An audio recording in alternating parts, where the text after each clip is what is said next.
By the winter of 1974, the richest man in the world was offering $1 million for a single piece of paper. Proof, he was certain, that his only son had been murdered. And yet this was the man who had bought freighters in a depression, bought an airline from a government, and married the most famous widow on earth. He had spent 50 years proving that money could arrange the world to his liking. Now, his eyelids taped open because his own body was failing him, he sat spending that fortune on private investigators and secret inquiries, chasing an answer that would never come. He had lost the one thing he built everything to keep. This is the story of the 2 years it took a fortune to break a man who could buy anything. If the hidden machinery of power and the price it exacts move you, subscribe to Feminine Legacies and stay for the story of the billionaire who could buy the world and not the one thing he wanted. Chapter 1. The City That Burned Behind Him. In the autumn of 1922, the boy watched the prosperous Greek city of his childhood go up in flames and walked away with almost nothing. His name was Aristotle Socrates Onassis, and he had been born on the 20th of January 1906 in Karatas, a comfortable Greek quarter of Smyrna, in what was then the Ottoman Empire. His family were merchants. His father, Socrates, traded in tobacco and had built the kind of solid, prosperous life that a son could expect to inherit without ever having to fight for it. The boy grew up speaking Greek and Turkish, learning Spanish and English, moving through a world that seemed permanent and safe. It was neither. In September of 1922, the Greek population of Smyrna was caught in the collapse of the war between Greece and Turkey, and the city burned. The Great Fire and the violence that came with it turned a thriving merchant family into refugees in a matter of days. The property was lost. His father was imprisoned, and the family business was transferred into other hands. And the family did not merely lose money. Members of it did not survive the catastrophe at all. 3 uncles, an aunt, her husband, and their daughter were among the dead, and the survivors became refugees and found themselves in an outdoor camp, stripped of the security that had defined every day of the boy's life until then. He was 16.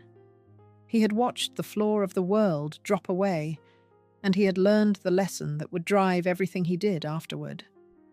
Security was an illusion. Property could be taken. A name could be erased. A whole city could be turned to ash while the men who owned it stood and watched.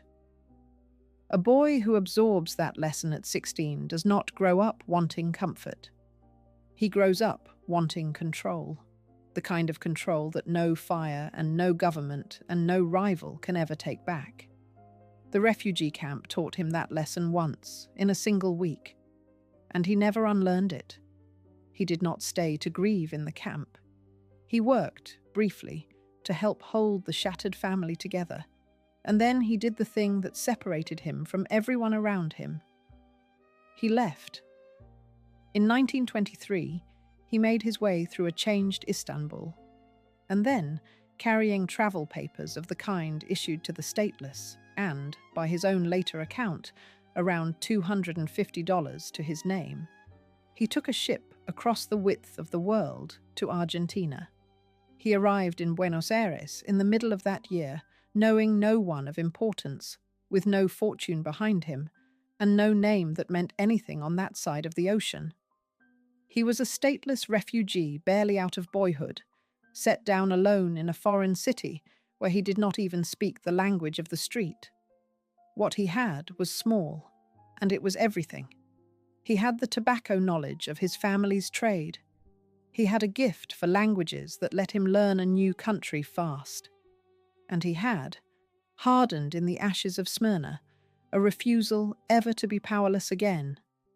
The Onassis, who would one day own islands and airlines, was made in that camp and on that ship. The wealth came later, and it came in staggering amounts, but the engine underneath it was set running in 1922.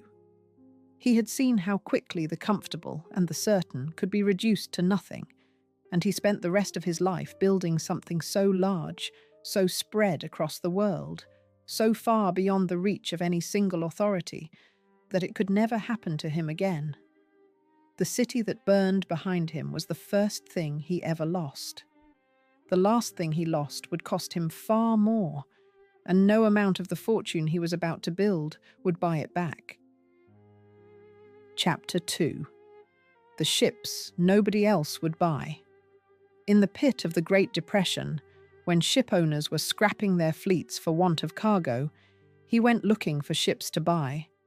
It was the move of a man who had understood something the rest of the market had not. To everyone else, the early 1930s were a disaster, a time to hold on and hope to survive. To Onassis, they were the greatest sail in the history of the sea, and he had spent the previous decade getting ready for exactly this. He had built his stake the hard way. In Buenos Aires, he took work as a night telephone operator for a British telephone company, and he used the quiet hours of the shift to teach himself Spanish and to read the business pages of the newspapers, learning how money moved while the city slept. Then he went into the tobacco trade his family had always known, importing leaf from the eastern Mediterranean into Argentina and building a real business out of it. And he made money speculating on commodities on the side. He was clever, tireless, and completely without the fear of risk that held other men back. He took Argentine citizenship at the end of the 1920s, a stateless boy giving himself a country at last, and by his middle 20s he had made his first $1 million, a fortune assembled from nothing in a foreign land by a refugee barely out of his teens. Then he did the thing that made him a ship owner. In 1932, with the world's tonnage lying idle, he bought vessels of the Canadian National Steamship Company that had been tied up on the St. Lawrence River with no cargo to carry. Accounts differ on the exact count, with some records putting it at 4 ships and many biographers at 6. But the price is the part that mattered. He bought ocean-going freighters for a reported figure of around $20,000 each, a small fraction of what they had cost to build, precisely because no one else dared to buy at all. Consider the arithmetic of that nerve. Ships that had cost far more than that to build were selling for the price of a good house, because the men who owned them could see only the crisis in front of them and not the recovery on the far side. Onassis saw the recovery.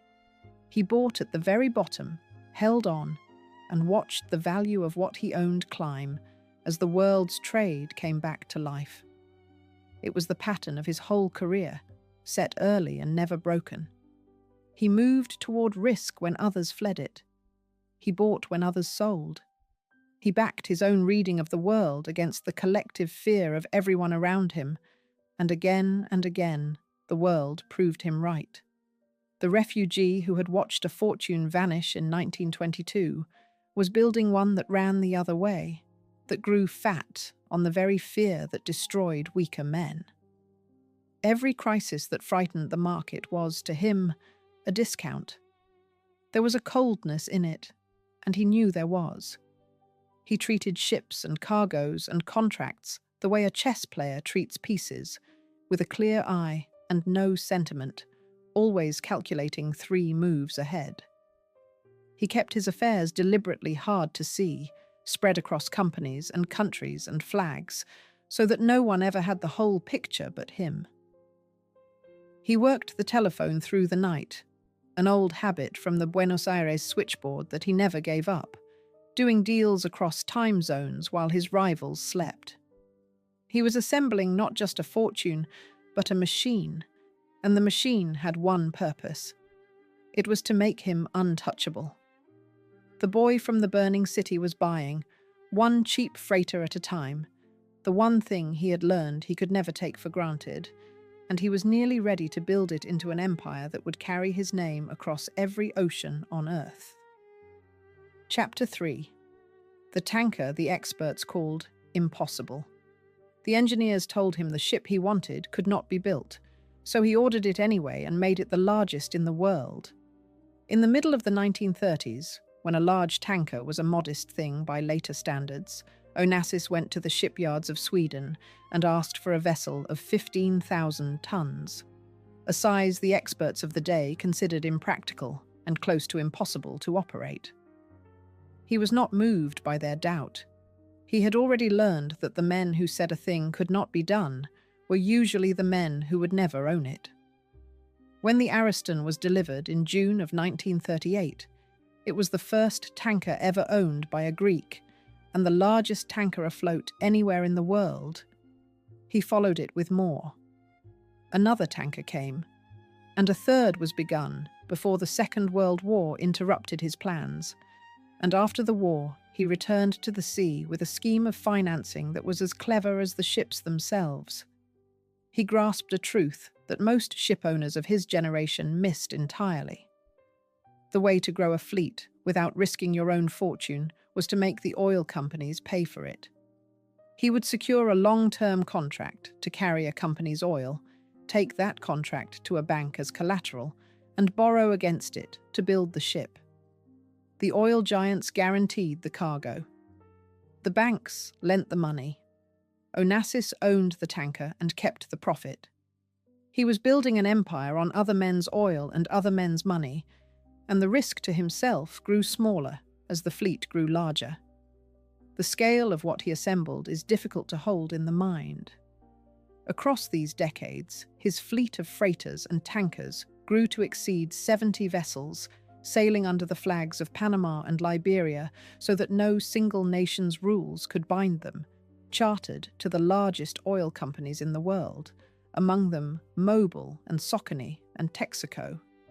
His tankers carried a meaningful share of the oil that fed the industrial nations, and the money flowed back to him in rivers. He had turned $20,000 freighters bought in a depression into a private navy that moved the fuel of the modern age. From a refugee camp to the command of 70 ships in a single working lifetime, he had covered a distance that most dynasties do not cover in 3 generations. He did not stop at oil. When he wanted a foothold in the glamour of Europe, he set his sights on Monaco, and he took it the way he took everything, quietly and through the side door. In the early 1950s, he bought, through Panamanian front companies, control of the Société des Bains de Mer, the company that owned the Monte Carlo Casino, the Grand Hôtel de Paris, the Yacht Club, and something close to a third of the land of the principality itself. For more than a decade, he effectively controlled the heart of Monaco, a private citizen holding the purse strings of a sovereign state. It ended only when the ruler of Monaco, Prince Rainier, moved against him in the middle of the 1960s, forcing through the creation of hundreds of thousands of new shares held by the state, and cutting Onassis down from majority control to a minority he no longer wanted. He sold out and walked away. Even a prince, in the end, had needed a special weapon to pry the casino from his hands. By the end of this rise, he had become something more than rich. He had become a force that governments negotiated with, a man whose decisions moved cargoes and currencies and the fortunes of whole ports. He answered to no board and no shareholders and no flag. He had built exactly the thing the 16-year-old in the refugee camp had sworn to build, an empire so vast and so far beyond any single authority that nothing could ever take it from him. He had made himself untouchable. And a man who believes he is untouchable is a man who has never yet met the one thing his power cannot reach. Chapter 4. The island he built to last. He bought a bare Greek island, planted it, and turned it into a private kingdom with a name meant to outlive him. The island was Skorpios, in the Ionian Sea, and he made it the center of a world that existed to display and to enjoy the fortune he had built. He planted it and greened the bare rock. He built a villa above the water. He created, out of rock and money, a private paradise that belonged to him alone. a place no fire and no government could touch, the answer to everything the refugee camp had taught him. At the heart of that world floated the yacht. He took a former warship and rebuilt it into the Christina O, and its very name pointed to the thing this whole empire was really about, because he named it for his daughter. He had married Athena Livanos, known to everyone as Tina, at the end of 1946. She was 17 and he was 40, the daughter of the shipping magnate Stavros Livanos, and the marriage joined two of the great Greek shipping fortunes. She gave him 2 children, both born in New York City, a son, Alexander, in 1948, and a daughter, Christina, in 1950. For those 2 names and the succession they promised, the whole machine existed. The yacht that carried the world's famous across the seas was named, in the end, for a child. The Christina O became the most famous private vessel of the age. It had a swimming pool whose floor rose to become a dance floor. It had a full crew to run it all, and it carried a guest list that read like the century itself. Winston Churchill sailed on it. Greta Garbo sailed on it. Heads of state and film stars, and the titled and the merely rich passed across its decks, and at the centre of every gathering stood the small, heavy-browed man from Smyrna, the host who owned it all. The money that paid for this had come from everywhere, and some of it had come at a cost. He had sent a great factory ship, the Olympic Challenger, into the southern oceans with a fleet of catchers behind it, and little regard for the international limits that were meant to govern the hunt. The whaling venture had been enormously profitable, with a first expedition alone reportedly returning some $4.5 million. But in 1954, the government of Peru accused his fleet of hunting inside its waters, and Peruvian naval vessels and aircraft intercepted and seized most of the fleet off the port of Paita. He settled the matter, and then he simply sold the whole whaling business to a Japanese company for a reported $8.5 million and moved on, as he always did, to the next thing. Around the same years, the government of the United States pursued him, charging that he had broken American shipping law by controlling surplus American ships he was not entitled to own. He entered a plea and paid a settlement reported at $7 million. To most men, a $7 million penalty and the loss of a whaling fleet would have been ruin. To Onassis, they were the ordinary friction of operating on the scale he operated on, paid and forgotten. This was the reign, the long, high plateau of his power, and it revealed the exact nature of the man. He did not use his fortune only to accumulate more. He used it to build a world that answered entirely to him, an island, a yacht, a floating court, where he set the rules and everyone else was a guest. Power, for Onassis, was never an abstraction. It was the concrete ability to shape the physical world to his liking, to raise a paradise on a bare rock and fill it with the most famous people alive. And yet a paradise built for one man is a lonely thing to hand down.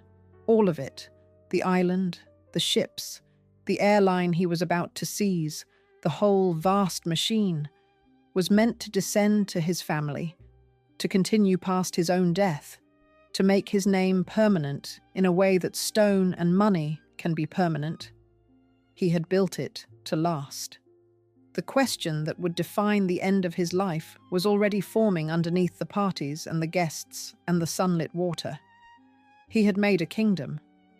Now he needed an heir who could be trusted to keep it. Chapter 5. The widow the world could not believe. In October of 1968, he married the most famous woman alive, and the marriage was a contract before it was a wedding. The woman was Jacqueline Kennedy, the widow of an assassinated American president. And when the news broke that she would marry the Greek shipowner more than 20 years her senior, the world reacted with disbelief that shaded into scandal. The most admired widow in America, the keeper of a murdered president's memory, was marrying a man known for tankers and hard deals and a long public affair with an opera singer. To the public, it looked like a fairy tale gone strange. In private, it was a negotiation. Before the wedding on Skorpios, the terms had been argued out. The arrangement, negotiated on the Kennedy side by the president's brother Edward Kennedy, was widely reported to give Jacqueline a lump sum in the millions, with a further sum set aside for each of her 2 children, and a payment to come to her every year for the rest of her life from his estate after his death, a figure reported at around $150,000 a year. The marriage that the world read as romance was, on paper, a financial instrument with a schedule of payments. During it, the couple kept a scatter of homes across 2 continents, his apartment in Paris, her rooms in New York, a horse farm, his house in Athens, the villa on Skorpios, the yacht, moving among them as the season and the deal required. Onassis did not hide the arithmetic of it from himself. He had spent his life turning relationships into arrangements, and he saw no reason to stop now. He had paid a price to reach this marriage, and the price had a name. For years, his companion had been Maria Callas, the soprano, the greatest dramatic voice of her generation. He had met her in 1957, at a party in Venice, and the 2 of them had left their marriages and drawn the eyes of the world to a romance that seemed made of pure fire. She had given him the one thing his money could not manufacture, a passion the whole world could see, and he set her aside for Jacqueline, for the alliance and the fame the Kennedy name would bring him in the coldest kind of trade. The soprano was the personal life he sacrificed to the grand strategy, and though he would drift back toward her in his final years, the wound of it never fully closed for either of them. The other engine of his power in these years flew rather than sailed. In 1956, he had signed a contract with the Greek state that handed him operational control of the nation's air transport, and he ran Olympic Airways as a private possession for 18 years, one of only 2 men in the world, the other being the American Howard Hughes, to privately own an airline of national scale. He lavished attention on it. He put gold-plated cutlery in the first-class cabin and lit it with candles. He chose the routes and the aircraft and set the tone of the whole enterprise. The numbers grew to match his ambition. By 1974, the airline he owned outright carried some 2.5 million passengers a year and employed more than 7,000 people, a national flag carrier that belonged, in the end, to one man. So this was the summit, a fleet that moved the world's oil, an airline that carried millions, an island kingdom, a legendary yacht, and now the most famous woman on earth at his side. He had arrived at a place almost no self-made man ever reaches, the ownership not only of great wealth, but of glamour, celebrity, and a marriage that put his name on the front page of every newspaper in the world. From the outside, it looked like a man who had won everything there was to win. From the inside, the marriage was already cooling into distance and money quarrels, and his attention was turning, more and more, to the one part of the empire that could not be bought, only raised: his son. Chapter 6. The son he was grooming to inherit. Everything he had ever built was meant for one young man, and that young man did not entirely want it. His name was Alexander Onassis, born in New York City on the 30th of April, 1948, the only son, the designated heir to the ships and the island and the airline and the name.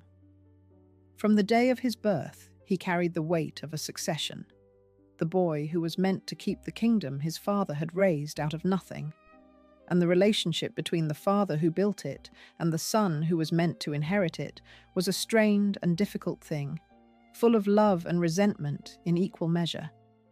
The father groomed him hard.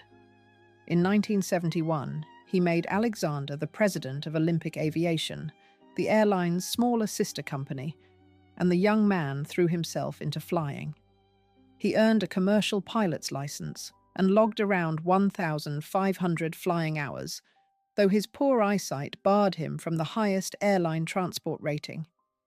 He ran the small airline seriously and flew constantly, building the hours and the competence of a real professional rather than a rich man's son playing at it. But he lived his whole life inside the long shadow of a father who expected to arrange even his son's future, and the expectation and the resistance to it defined him. He was capable, headstrong, and determined to be his own man rather than merely his father's creation. And on the deepest questions of his life, he defied the old man directly. The sharpest conflict was over a woman.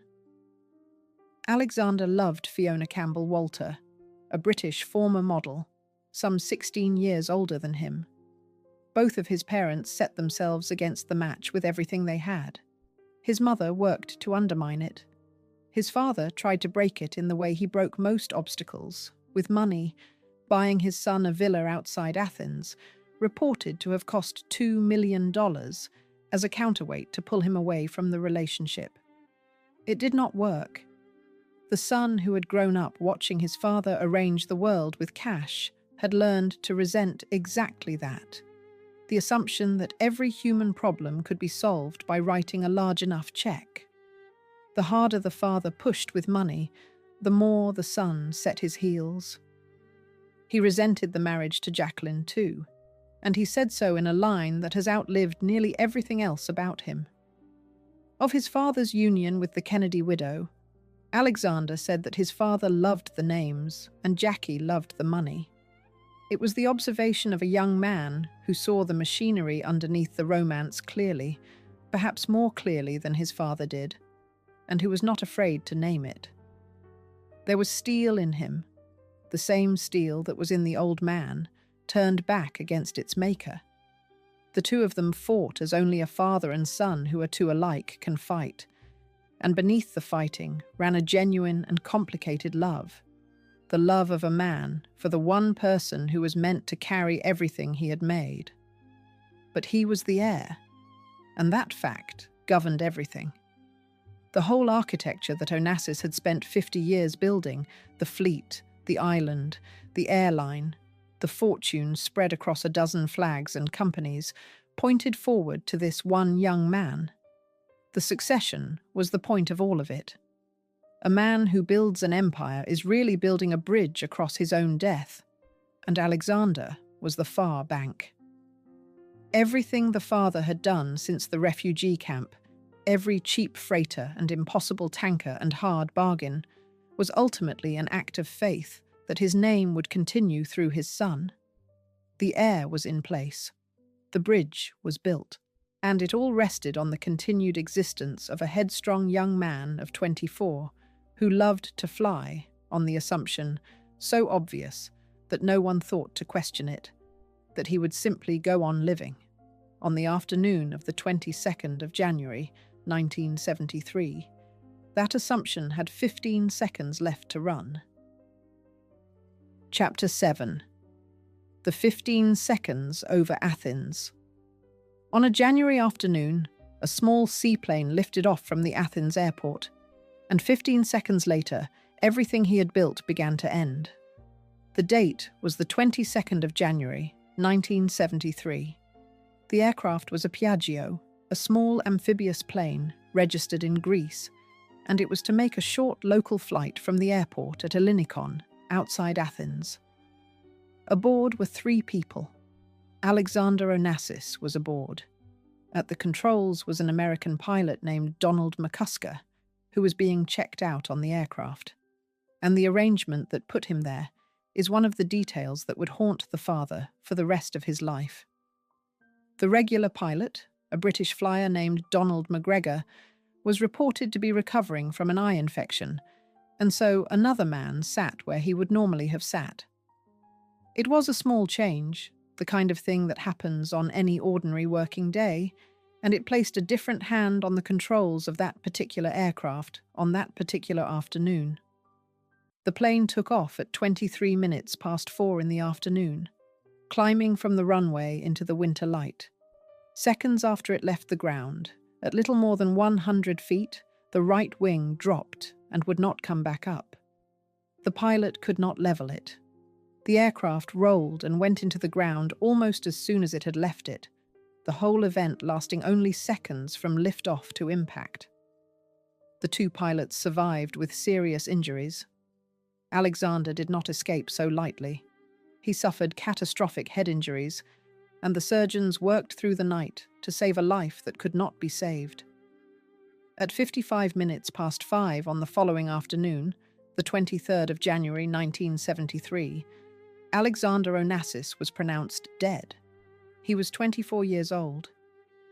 The investigators who examined the wreck reached a finding that was mechanical and specific. The controls that governed the roll of the aircraft, the connections that should have let the pilot level the wings, had been connected in reverse.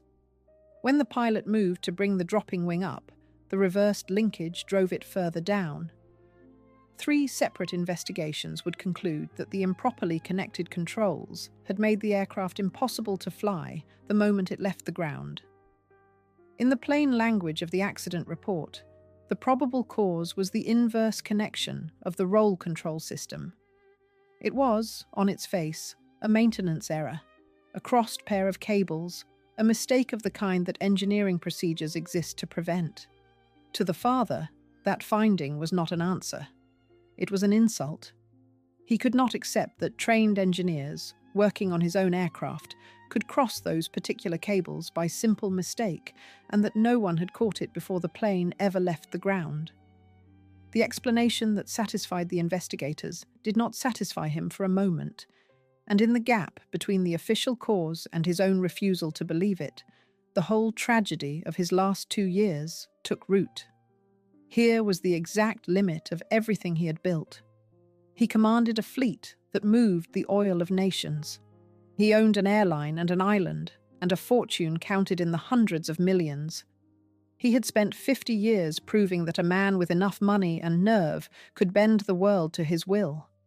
And in 15 seconds, on a runway, he could all but see from his own airline's offices the one thing he could not replace. The sun the whole empire was built for was taken from him. The machine that had never failed him could not undo it, could not punish anyone for it, and could not even tell him, in a way he was willing to believe, why it had happened at all. The richest man in the world had just discovered the one transaction his money could not make. Chapter 8. The $1 million nobody could claim. He refused the verdict of accident and set out to buy the truth the way he had bought everything else. It was the only response he knew. All his life, when he wanted something the world would not simply hand him, he had reached for money, and money had always been enough. It had bought ships in a depression and an airline from a government and the most famous woman on earth. Now he pointed that same instrument at the death of his son, certain that if he spent enough, applied enough pressure, hired enough clever men, the truth he was looking for would surface. He was wrong, and the 2 years he spent being wrong are the heart of this story. He began to offer money for proof. His conviction was that the crash had not been an accident at all, but a deliberate act, that someone had crossed those cables on purpose to kill his son, and he was prepared to pay to prove it. By December of 1974, he had raised his public offer to $1 million, an enormous sum in that day, for information that would lead to those responsible for what he insisted was a killing. He hired private investigators. He commissioned his own independent technical analyses of the wreck. He brought in his own experts to pull the finding apart, and he reportedly spent millions of dollars beyond the reward itself, funding a parallel inquiry that answered to no one but him, running alongside and against the official findings he would not accept. Set those numbers beside the ones that had built his life. He had bought his first freighters for around $20,000 each. He had sold a whaling fleet for a reported $8.5 million. He had paid the American government a reported $7 million and called it the cost of doing business. He had endowed, or was about to endow, a fortune counted in the hundreds of millions. Now he was offering $1 million and spending several more, not to acquire a ship or a company or a wife, but to buy a fact. And the fact would not be bought. The reward went unclaimed. It sat there, a fortune available to anyone in the world who could bring him what he wanted, and no one ever collected it, because the thing he was paying for was not there to be found. The investigators he hired could not produce it. The technical inquiries he funded could not produce it. Every avenue he opened with money led back to the same mechanical finding he refused to accept, or to nothing at all. For the first time in his life, the lever did not move the world. He pulled it, and the world did not answer. It is worth pausing on what this refusal actually was, because it was not simple stubbornness. To accept the official finding was to accept that his son had died for nothing, killed by a careless mistake, a pair of crossed cables that no one had bothered to check. For a man who had spent his whole life insisting that outcomes could be controlled, that nothing important was ever left to chance, that idea may have been unbearable in a way that a murder, however monstrous, was not. A murder had a cause, and an author, and, in principle, a remedy. An accident had none of those things. A murder was something his money could still act against. An accident was simply the void, the same void that had swallowed his family in Smyrna, come back for his son. So he chose the theory that let him keep acting. He kept the reward standing and the investigators working, and he poured the instrument that had built his empire into the one hole it could not fill. Somewhere in those months, the search stopped being an investigation and became a way of living with the loss, a refusal dressed as an inquiry. He could not stop, because stopping meant accepting. And accepting was the one thing this man had never in his life been willing to do. And while he searched, the enemies began to multiply in his mind, and his own body began to give way beneath him. Chapter 9. The enemies he saw in every shadow. If it was not an accident, then someone had done it, and he began to see the hand of powerful enemies everywhere. This was the logic that governed his final 2 years, and it must be understood as his logic and his belief, not as established fact, because nothing he came to believe about the death was ever proven, and the official finding of a mechanical fault was never overturned. But inside the mind of the grieving father, the reasoning ran with terrible force. If the crossed cables were no accident, then they were sabotage. And if they were sabotage, then he had enemies powerful enough and ruthless enough to reach onto his own aircraft and murder his son. He had spent a lifetime making exactly those kinds of enemies. He suspected the Central Intelligence Agency of the United States. The suspicion grew out of his old collisions with American power, the years in the middle of the 1950s when his arrangement to carry Saudi Arabian oil had threatened the great American oil companies, and the American government had come after him with charges and pursued him hard. To a man who had once been chased by Washington, it was not a large step to imagine that the same forces might strike at him through his son. No evidence was ever produced connecting the Central Intelligence Agency to the death, and it must be said plainly that this was his belief and never a demonstrated fact. But belief did not require evidence. It required only a wound deep enough, and his was bottomless. He suspected the Greek military government too, the junta that had ruled his homeland since 1967, with whose leaders he had had his own tangled dealings.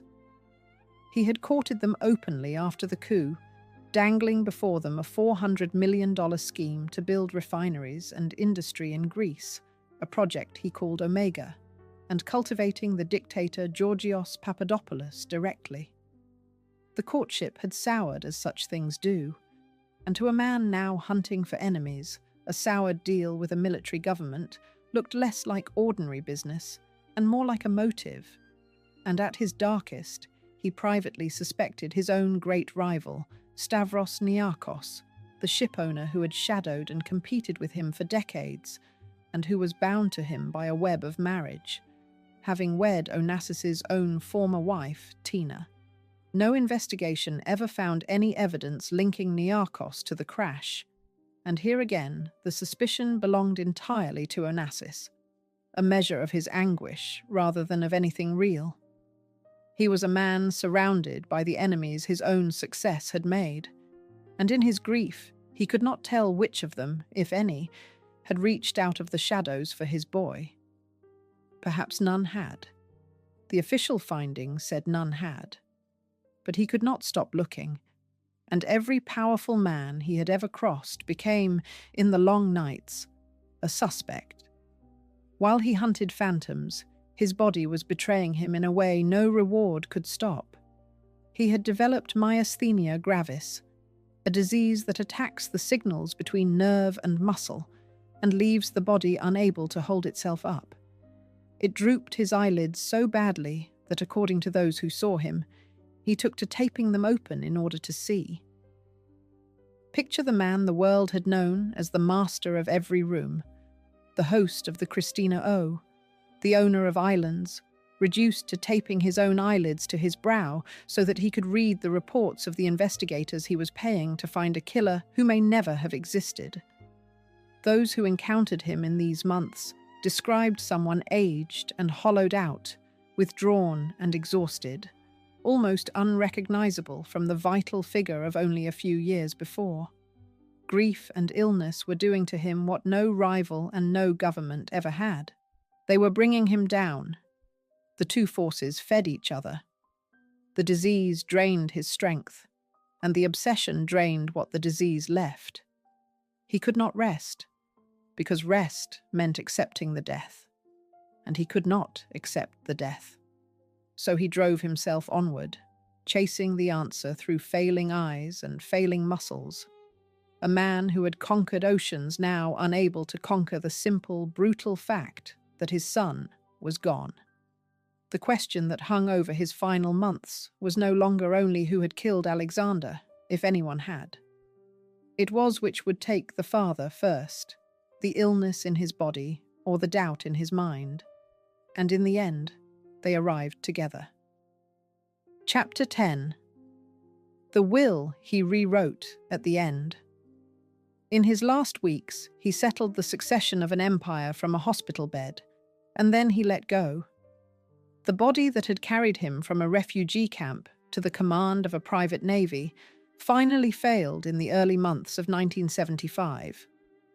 According to published accounts, he was flown to the American Hospital of Paris at Neuilly in February of that year, where he underwent surgery on his gallbladder and then sank into bronchial pneumonia, the infection settling into lungs that the myasthenia had already weakened. He lay in that hospital for some 5 weeks, the master of Olympic Airways and a fleet of tankers reduced to a patient in a bed, tended by doctors whose skill was one more thing his money could buy, and one more thing that could not save him. The man who had spent his life buying his way past every obstacle lay now in a place where money bought comfort and nothing more. The wasting of the myasthenia and the weight of 2 years of grief, finishing what the pneumonia had begun. In this final period he turned, as he always did in the end, to the arrangement of things. He rewrote his will. He settled the fortune he could no longer defend on the 2 heirs who remained to him, his daughter Christina, now his only surviving child, and a charitable foundation to be created in the name of the son he had lost, the Alexander Onassis Public Benefit Foundation.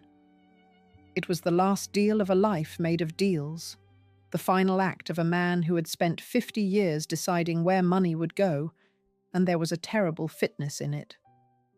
The whole empire had been built to pass to Alexander. Now, from a hospital bed, the father arranged for a large part of it to carry the dead boy's name forward instead, a monument in place of an heir.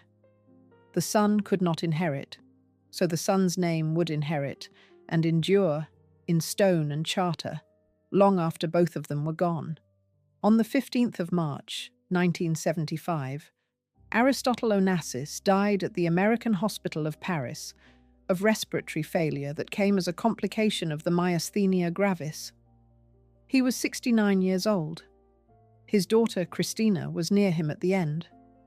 His wife, Jacqueline, was reported to be in New York when he died, a distance that said something quiet and final about what the marriage had become in its last years.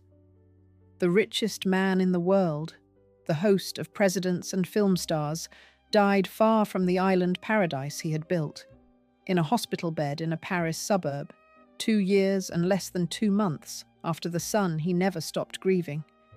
They took him home to Skorpios. He was buried on his own private island, in the ground of the kingdom he had raised out of bare rock, beside the grave of Alexander. Father and son lay together at last on the one piece of earth that had been entirely his, the paradise built to last, now a burial ground. The man who had spent his life making himself untouchable had come to the place no fortune can reach, and he had gone there chasing an answer he never received.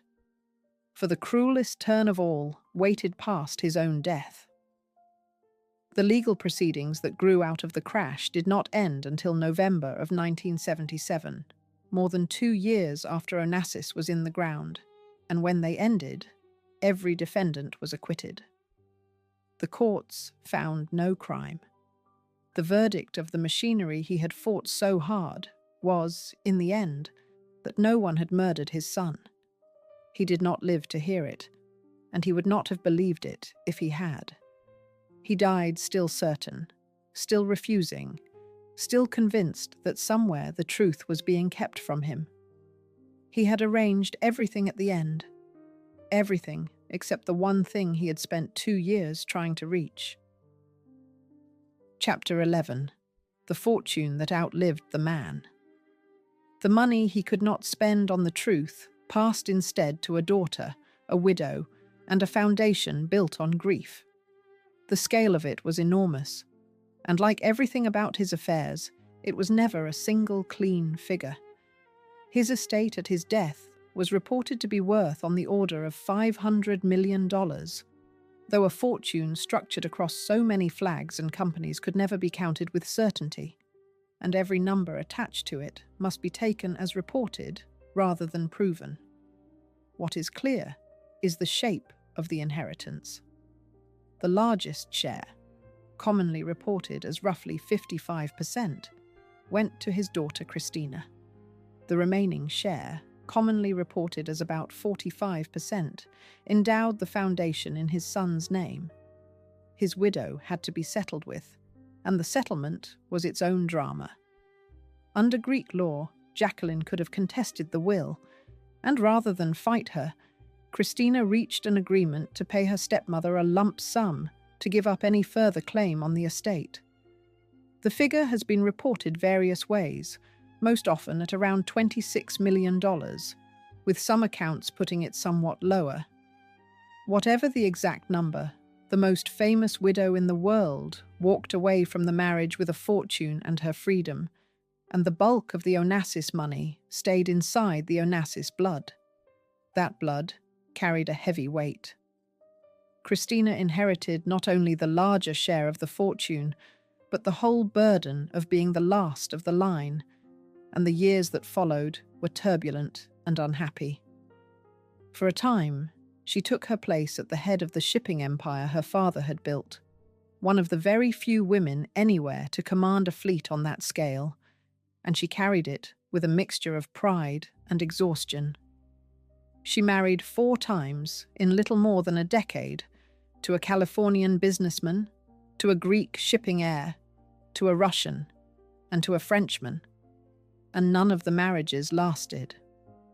She struggled under the strain of a wealth that isolated her as much as it enabled her, forever unsure whether she was wanted for herself or for the fortune she carried.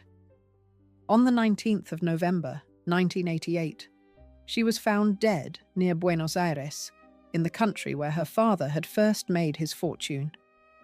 She was 37 years old, and the cause was given as heart failure. The fortune passed then to her only child, a daughter named Athena, born in 1985, who grew up to become, while still young, one of the wealthiest women in the world, an heiress to an empire she never knew the man who built. The foundation endured and endures still. The Alexander Onassis Public Benefit Foundation, endowed with that reported 45% of the estate, has operated for decades, funding education and culture and health and scholarships, the permanent memorial a father built to a son. It is the strangest and most lasting piece of the inheritance, a great engine of good works standing on the ground of a private grief. The answer a grieving man gave when he could not have the answer he wanted. The island of Skorpios stayed in the family for many years before at last passing out of it. Olympic Airways went to the Greek state in 1974 and flew on for a generation under public ownership. The empire dispersed, as empires do, into foundations and heirs and the state, carried forward by everyone except the one person it had all been built for. And so the fortune that could buy anything scattered into the hands of the living. A daughter who inherited it and did not long survive it. A granddaughter born into more money than a person can spend, who never met its maker. A widow who took her settlement and her freedom. A foundation named for a dead young man. The money outlived the man completely and did for others what it had never managed to do for him. It went on. It simply could not go on being his, and it could never bring back the one it was meant for. Chapter 12. What the money could never buy. He died owning a fleet, an island, and a foundation, and not one of them was the thing he had spent 2 years trying to reach. This is the truth his story leaves behind, drawn with a clarity that only his extraordinary wealth could provide. Aristotle Onassis is the clearest proof the modern world offers of exactly where the power of money ends, because he tested that boundary with more money than almost any private person has ever held. He had spent 50 years demonstrating that with enough nerve and enough cash, a man could buy ships in a depression, buy an airline from a state, buy his way into and out of governments, buy the most famous woman alive. And then he brought that same limitless instrument against the death of his son, and it failed him totally. The failure revealed a distinction he had spent his whole life ignoring, the distinction between control and meaning. He had mastered control as few men ever have. He could arrange assets, governments, marriages, and whole industries to his liking.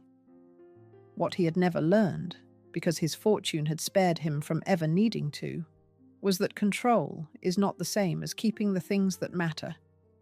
His son's death taught him the difference in the harshest possible way. He could control everything about his empire and nothing about his grief. He could buy every object in the world and not the one fact he needed. The empire he had built to carry his name forward was, at the moment it mattered most, completely powerless. And he died, knowing it, buried on his island beside the boy the whole thing had been for. There is a shadow this story throws forward, and on this channel it falls across the women who were left standing in the wreck of his certainty. His daughter inherited a fortune and a curse, and did not survive them long. His granddaughter was born into more wealth than a life can hold, and into the isolation that came with it. His widow walked away with a settlement and her freedom, and made a quieter life beyond his reach. The money he could not spend on the truth became their inheritance, and it made their lives possible and perilous in the same stroke. That is what an empire does when it outlives the man who wanted it. It does not save him. it passes to the people around him, and it tests them in turn. They did not ask to inherit an obsession. They did not ask to carry the weight of a fortune built by a man who had proved, at the end, that the fortune was never the thing that mattered. They did not ask for the island, the money, the name, or the grief soaked into all of it. Every heir who has ever been handed an empire built by someone who could not keep the one thing he loved. Every child of a great fortune who has learned that the money cannot buy back a single lost person stands somewhere downstream of a man who taped his own eyelids open and offered $1 million for a truth that never came. Return, at the last, to that unclaimed million, the richest man in the world, his eyes propped open against a failing body, reading the reports of investigators he was paying to find a killer the courts would later say did not exist. He had bought freighters in a depression and an airline from a government and a widow from the front pages of the world. He could not buy this. His own son had seen the machinery of his father's life more clearly than anyone, and had named it in a single cold sentence that his father loved the names and Jackie loved the money. The names remained. The money remained. The foundation carries the lost boy's name to this day, and the man who owned it all learned, in the 2 years it took a fortune to break him, the one lesson his whole life had been built to avoid, that there is a wall at the far edge of every empire, and that no amount of money has ever once moved it. If this story stayed with you, subscribe to Feminine Legacies, where the hidden machinery of power and the price it exacts are told without flinching. And tell us one thing in the comments. Do you think Aristotle Onassis truly believed his son was murdered? Or was the theory the only way a man who controlled everything could survive a death he could not control? Tell us where you are watching from, and share this with anyone who has ever learned what money cannot buy.